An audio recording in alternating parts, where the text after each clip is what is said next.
Lorsque vous êtes dans le silence, si ça vous arrive de vivre cette occasion d'être dans le silence, est-ce que vous avez de la difficulté?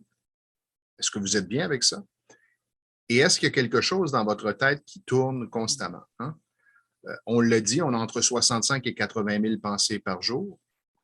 Mais pour certains, ce ne sont pas que des pensées, c'est comme un dialogue interne. C'est comme si Mhm. une partie d'eux communiquait avec eux. Il y a des gens qui me disent, ah, mais c'est comme si je me parlais dans ma tête.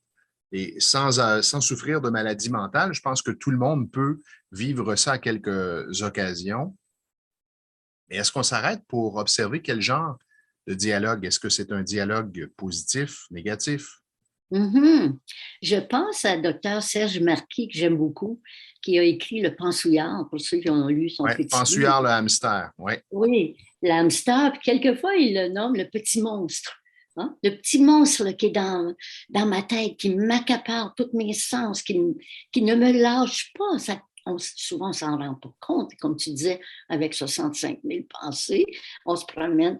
Et lui dit, c'est très difficile, il nous accapare. Il peut même, je pense, me paralyser parce que je suis là encore en termes de communication. Je n'y arrive pas. Oui, on peut le calmer, c'est sûr qu'on peut le calmer. Sauf que ce n'est pas chose faite. Hein?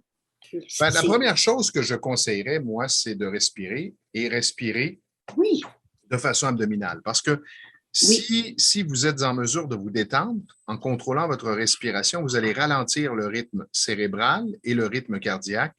Donc, si vous ralentissez le rythme cérébral, c'est l'électricité, hein? Il va y avoir oui. moins de pensées. Donc, ça va moins se bousculer dans votre tête. Ça, Il c'est y le a premier d'autres exercice. moyens.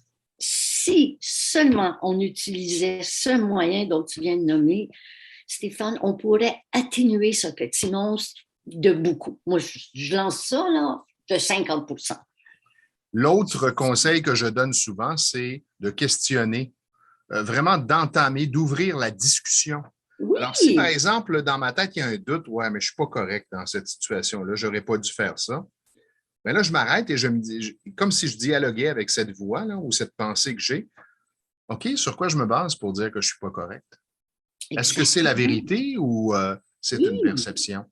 Donc, Et à force de questionner, je vais éventuellement en tirer une conclusion qui va peut-être me faire réaliser que je n'écoute plus cette voix. et je ralentis par le fait même. Je suis plus présent en communiquant avec ce petit monstre, à essayer de l'atténuer. Donc, en soi, j'atténue cette force qu'il a à m'accaparer, à accaparer tous mes sens. Un thérapeute américain a utilisé l'acronyme WIN, Ah, W-I-N, pour s'aider. C'est enseigné aux athlètes. What's important now? Qu'est-ce qui est important maintenant? excellent. Alors moi, je dirais, Stéphane, il est impossible de ne pas penser. Sauf que, avec tout ce qu'on vient de dire, on pourrait penser mieux, sûrement. Exactement. Oui, exactement.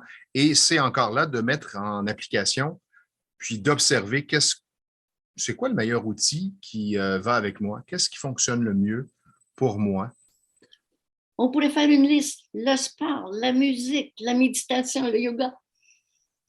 Ça pourrait faire une autre capsule de communiquer avec son monstre Ouais, l'important, c'est de se responsabiliser toujours. et de reprendre son pouvoir et de ne pas laisser le pouvoir à cette voix qui peut être appelée l'ego, qui peut être aussi cet ego-là, qui peut créer aussi le doute dans notre esprit. Mmh, Et pour moi, le doute, c'est comme le cancer de l'esprit. Lorsqu'il s'installe, il se propage, se généralise et nous paralyse.